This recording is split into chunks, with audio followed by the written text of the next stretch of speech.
Okay mga kapatid,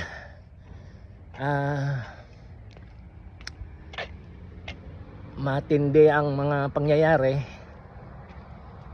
Ang popularity ni Trump bumabagsak no? Pero hindi natin alam kasi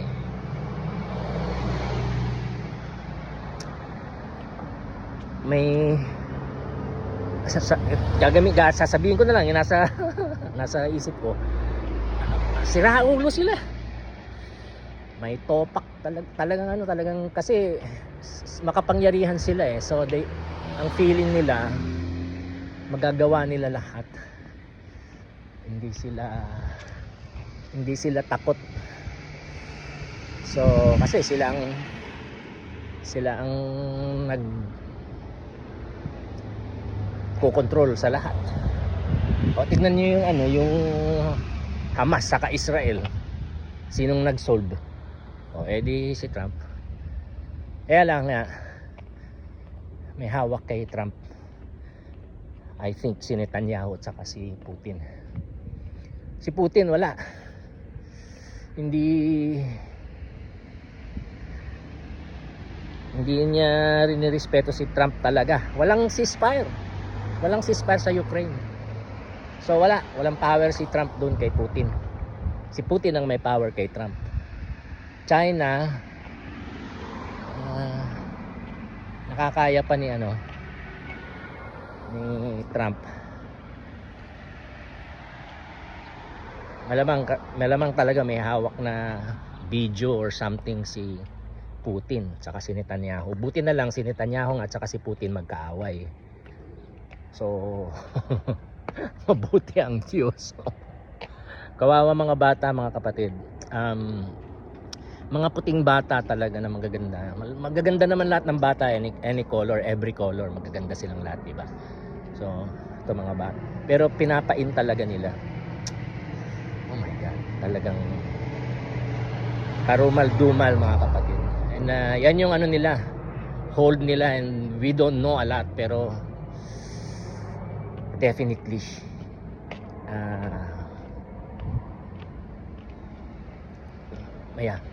puwersa sila ng kadiliman talaga. And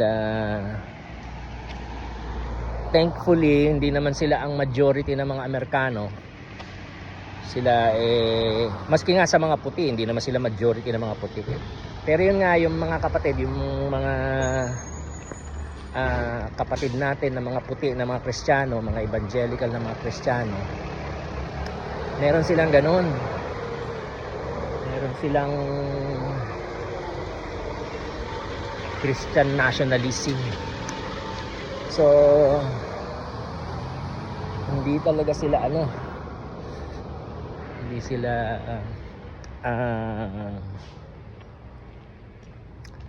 faithful na mga Kristiyano. Talagang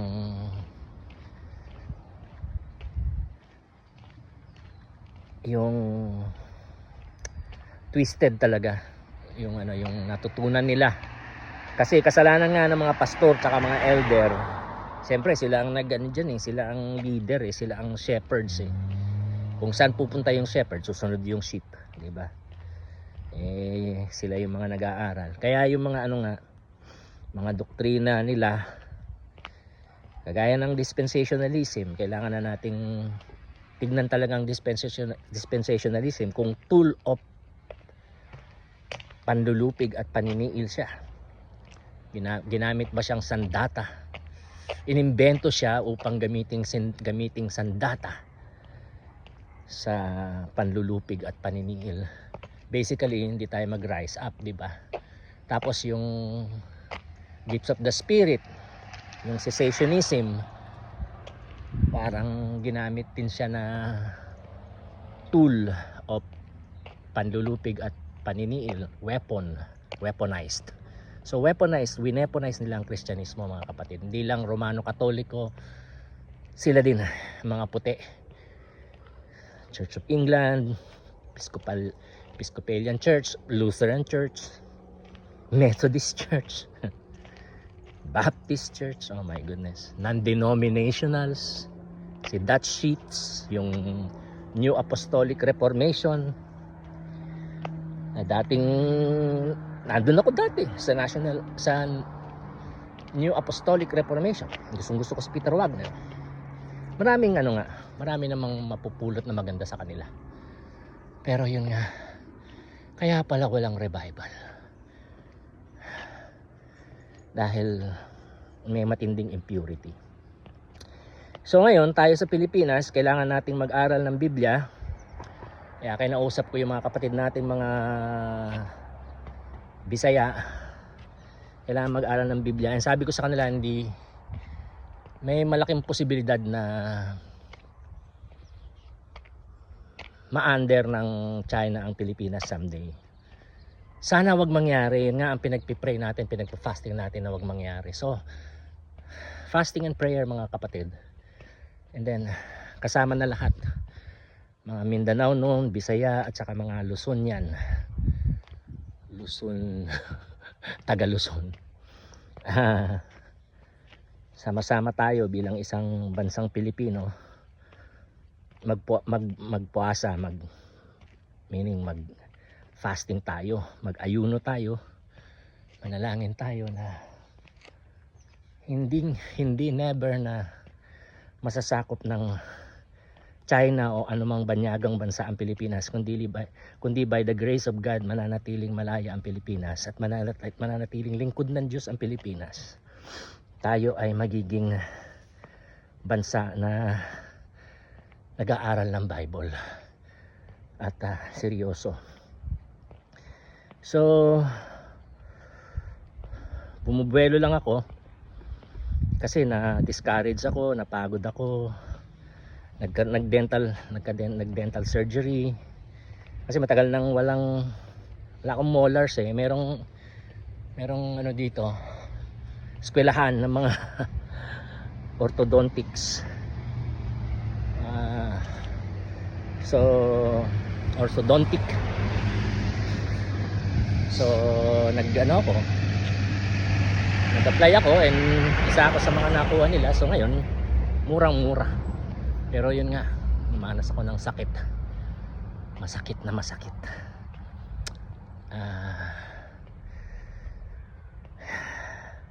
Pero there is a need to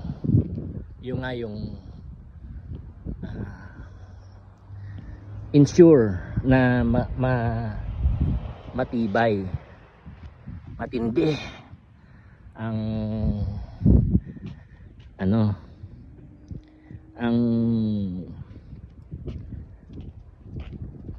pundasyon ng Kristyanismo sa buong mundo, di ba? Beginning in the Philippines, magsisimula dyan sa Pilipinas. So ito po yun, mga basics. Kaya sabi ko sa mga kapatid natin mga Bisaya, which yun din ang advice ko sa inyong mga Tagalog tsaka mga Pilipino sa buong bansa, sa buong mundo, kasama na mga Bisaya. Para naman tayong lahat ng Tagalog. So pag-aralan natin, I really advise na pakinggan ninyo, panoorin ninyo yung mga video ko, mag-take notes, mayroon kayong notebook. Bible school tayo. So Bible school na tayo, Bible school level na tayo. Na na natin, na-expose na natin. At ito na.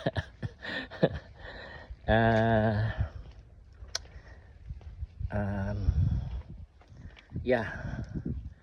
So pagandaan natin, na-imagine ko kasi meron kasing isang umaga, hindi naman siya vision, hindi siya panaginip, not a dream, not a vision. So akin lang to, kathang isip ko lang ito.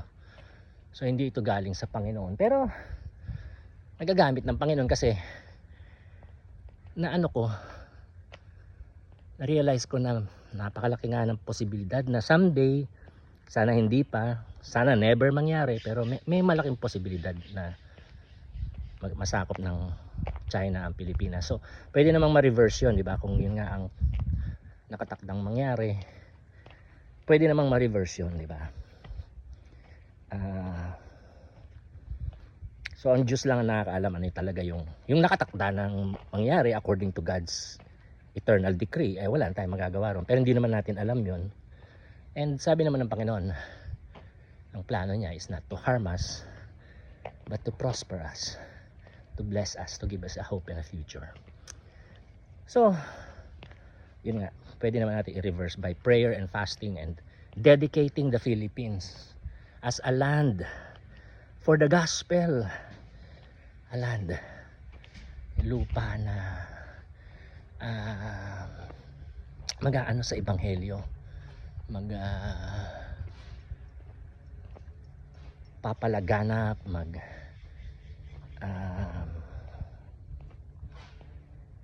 papahayag, magtuturo ng ebanghelyo para yung church ng Panginoong Hesukristo talagang rooted and grounded in the Word of God. Hindi siya maging yung mga bansa lalo na yung mga nasa kapangyarihan katulad nitong Amerika at saka China at saka Russia, North Korea, mga yan, Indonesia, no? Hindi sila maging salot, but the Lord will be in control of everything. So yun nga, o isipin nyo na lang yun, kung mangyari man yun, sana hindi nga mangyari, pinagdadasal natin, pinag-aayon natin na hindi mangyari, pero kung mangyari man yun, patuloy ang gospel preaching, patuloy ang gospel teaching. The same sa akin dito, hindi ko alam kung kailan ako, anytime, pwedeng tigukin nila ako, papalibutan ako dito ng mga puti, hindi ko alam sinong mabuti, sinong masama, pati yung mga Kristiyanong puti, hindi mo na alam kung sinong mabuti, sinong masama, mga pastor, talagang na-contaminate talaga sila ng ng maligno ng mga demonyo, ng genocide, apartheid, etc. etc. So ako magpapatuloy ako hangga't may hininga, di ba? Yun ang goal ko ngayon, na makarecover na sana ako, and tulungan ako ng Diyos, bigyan ako ng Diyos ng dunamis para makapagturo pa more, specifically yung foundations, the basic essentials of the Christian faith.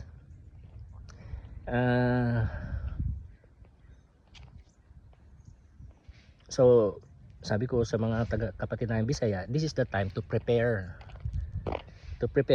May ihanda natin ang ating mga sarili sa persecution, kasi hindi natin alam kung may persecution, hindi okay, prepare tayo. Kung walang persecution, hindi okay, na prepare tayo whether may persecution o wala, kailangan tayo mag-prepare, lalo na dahil we don't know, hindi natin alam anong mangyayari sa Amerika, anong mangyayari sa Pilipinas, anong mangyayari sa mundo. Okay, so again, fasting, prayer, Bible meditation, serving the church, and then mission to the world.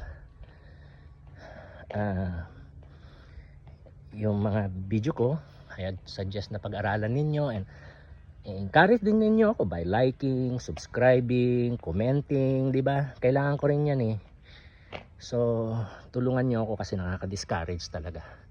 And especially kung tinatawag ka ng Diyos na mag-aral talaga ng Bible in depth, kailangan fasting and prayer, kasi yung purification ng ating mga motibo, importante din yun. So kailangan dying to self, di ba? And living in resurrection life, power and energy every day by dying to self. Yun ang una. So pag-aralan and take notes yung mga words na hindi maintindihan, kasi mostly English na ako ngayon, nakakapag lang share, kasi nga focus dito. Take notes, i-research kung anong meaning ng mga words, mga theological words. Kung merong Hebrew, merong Greek, ganun din, i-research, do your own research, meron kang notebook talaga, and then translate yung take away. May mga take away kayo, ano yung mga buod na nako. Okay, so ang buod ng video na ito ay ganito, dalawang parte ito, first part ay ganito, second part ay ganito.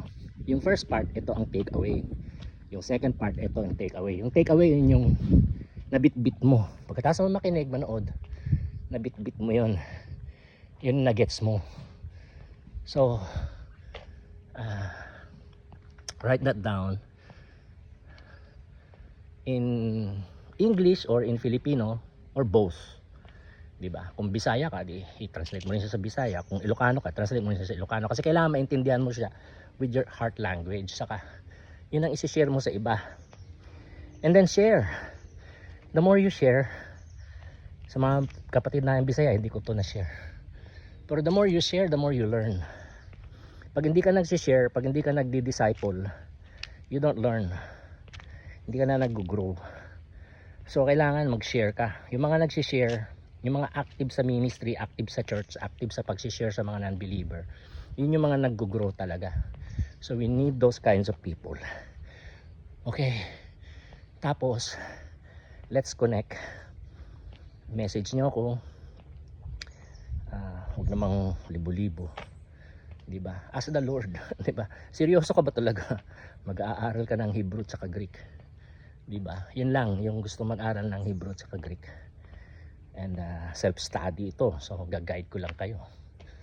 Pero self-study ito. So, magsisimula sa foundation, ganyan. Pero self-study ito. So, medyo matindi. Pero, give it your best. Okay? Maganda tayo mga kapatid. Maganda tayo. Father, thank you Lord, salamat po. And pinapanalangin ko po ang mga kapatid ko, mga Pilipino, mga Mindanao noon, mga Bisaya, at saka mga Luzonian. We pray for repentance para sa aming mga sarili. And we also pray for just help, Lord God. Tulungan niyo po kami. And give us, Lord, yung malalim, malawak, at matinding gutom sa iyong salita para maging matako kami sa pag-aaral ng iyong salita. At pinapanalangin namin ang church all over the world. Lord, importante ang pundasyon, and this is the time to really get to it. So, salamat po ng marami Lord. Amin kang pinupuri at isinusuko namin sa iyo ang Pilipinas, Lord. Inaalay namin sa iyo ang Pilipinas, na ang aming bansa ay maging bansa na dedicated unto the preservation and the propagation, the spread of the gospel, the prosperity of the gospel all over the world. And kung kalooban nyo po na magkaroon ng panahon ng foreign occupation sa Pilipinas uli at kami ay i-persecute,